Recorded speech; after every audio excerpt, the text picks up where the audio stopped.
Bismillahirrahmanirrahim. Kembali di channel Robi Delpis. Kali ini saya ingin membahas tentang formasi dasar di dalam sepak bola.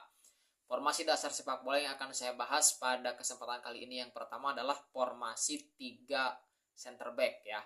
Ketika kita menggunakan 3 center back, ada 2 formasi yang kemungkinan kita bisa pakai.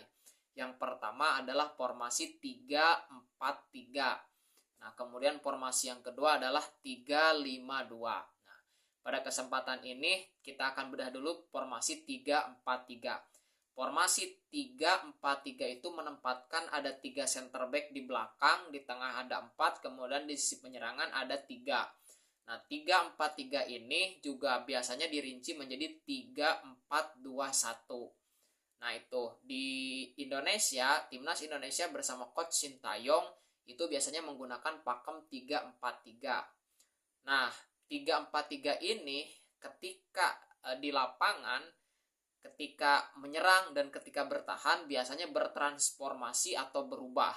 Ketika menyerang dia bisa berubah menjadi 3-2-5. Nah, 3 center back, kemudian 4 lini tengah itu wing back-nya atau sisi kiri sisi kanannya itu biasanya maju ke depan, kemudian 3 penyerangnya itu ke tengah ketika menyerang. Jadi formasinya berubah menjadi 3-2-5. 3-2-5 ini berarti 5 pemain penyerang itu akan berhadapan dengan katakanlah 4 atau 3 center back lawan. Artinya formasi 3-4-3 ketika menyerang berubah menjadi 3-2-5 itu tujuannya adalah untuk menciptakan unggul jumlah pemain atau superioritas. Nah, kan misalnya lawan menggunakan formasi 4-4-2, 4 center back. Nah, maka ketika ada 5 penyerang lawan berarti kita sudah unggul 1 pemain. Dengan unggulnya 1 pemain ini memungkinkan kita untuk menyelesaikan penyerangan secara efektif itu ya. Ketika fase attacking atau ketika fase menyerang. Jadi 3-4-3 berubah menjadi 3-2-5 ketika menyerang. Nah, formasi dasar 3-4-3 ketika bertahan sebaliknya itu biasanya berubah menjadi 5-4-1. Jadi 3 center back tetap, kemudian wing back yang di tengah tadi kiri kanan itu turun ke bawah menjadi 5 hybrid, kemudian sayap kanan dan sayap kiri juga turun ke tengah menjadi 4 dan menyisakan penyerang tengah 1 menjadi 5-4-1.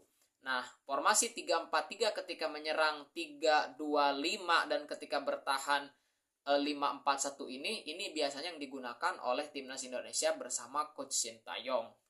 Nah, seperti itu. Apa kelebihannya? Tadi kalau dari sisi penyerangan, itu kelebihannya adalah unggulnya jumlah pemain yang memungkinkan penyelesaian akhir daripada penyerangan kita itu bisa efektif. Nah, demikian juga ketika bertahan mencoba menciptakan unggul supaya tidak kalah pemain. Kalau kita menempatkan 5 pemain bertahan otomatis gawang kita akan lebih aman.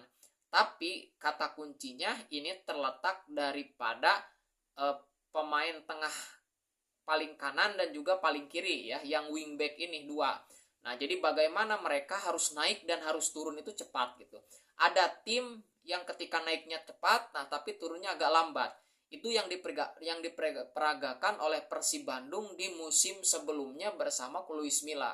Bersama Luis Milla, tim penyerangan menggunakan formasi 3-4-3 itu bagus ketika menyerang, tapi telat ketika bertahan. Transisi negatif istilahnya telat, sehingga kerap kali 3 center back itu kewalahan menahan gempuran lawan. Nah, jadi kekuatan daripada formasi 3-4-3 itu terletak daripada wingback kanan dan wingback kiri. Kalau mereka bisa turun dengan baik, bisa naik dengan baik, transisi positifnya baik, transisi negatifnya baik, maka akan terjadi keseimbangan. Ketika menyerang unggul jumlah pemain, ketika bertahan pun unggul jumlah pemain. Itu formasi daripada 3-4-3. Nah, Coach Sintayong bersama Timnas Indonesia mungkin melihat bahwa ada pemain-pemain yang bisa dipergunakan. Misal di kanan ada Asnawi, di kiri kemudian ada Kelvin Verdong, kemudian beberapa pemain lain yang bisa digunakan, sehingga tentu saja formasi ini digunakan sesuai dengan karakteristik daripada para pemain itu sendiri, seperti itu ya. Nah, itu formasi yang pertama 3-4-3 ya. Nanti kita akan bahas di formasi selanjutnya tentang 3-5-2. Bye.